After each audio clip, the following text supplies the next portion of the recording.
આંતરરાષ્ટ્રીય સહકારિતા વર્ષ તેમજ ગુજરાતના સ્થાપના દિન નિમિત્તે સહકારી વિભાગ દ્વારા ધાર્મિક સ્થળો પર સફાઈ અભિયાન હાથ ધરવામાં આવ્યું હતું, જે અંતર્ગત બોટાદ માર્કેટિંગ યાર્ડ દ્વારા ફાડરવાડા મેલડી માતાના મંદિર ખાતે સફાઈ અભિયાન હાથ ધરાયું હતું। આ સફાઈ અભિયાનમાં માર્કેટિંગ યાર્ડના ચેરમેન, જિલ્લા રજિસ્ટ્રાર અધિકારી તેમજ ડિરેક્ટર અને યાર્ડના કર્મચારીઓ ઉપસ્થિત રહ્યા હતા।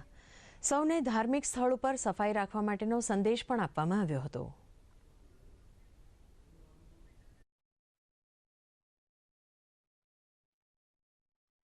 सहकार विभाग द्वारा जे उपरथी सूचना मळी ए मुजब आज बोटाद जिल्लानी बोटाद मार्केटिंग यार्ड द्वारा फाडरना मेलडीमा खाते आज कार्यक्रमનું આયોજન કરવામાં આવ્યું છે। આવી સફાઈની કામગીરી કરી અને લોકોને એક સંદેશો આપવા માંગે છે અને લોકોને સાથે જોડી અને ધાર્મિક સ્થળોનો વિકાસ થાય એ માટેના પ્રયત્નો કરી રહ્યા છે। આ અભિયાનથી એક તો સહકારિતામાં એકતા આવશે અને જુદી જુદી ધાર્મિક સ્થળો જ્યાં હોય ત્યાં કાંઈક ને કાંઈક થોડી ઘણી ગંદકી હોય ત્યાં પણ સફાઈ થશે, ધાર્મિકતા વધશે। બીજું કે જ્યારે ધર્મની સાથે જોડાયેલા લોકો હોય એટલે ત્યાં ક્યાંક ને ક્યાંક સફાઈ થશે તો ત્યાં લોકોની અવરજવર પણ વધશે અને ધાર્મિક એક શ્રદ્ધાનું પણ એક કેન્દ્ર હોય છે।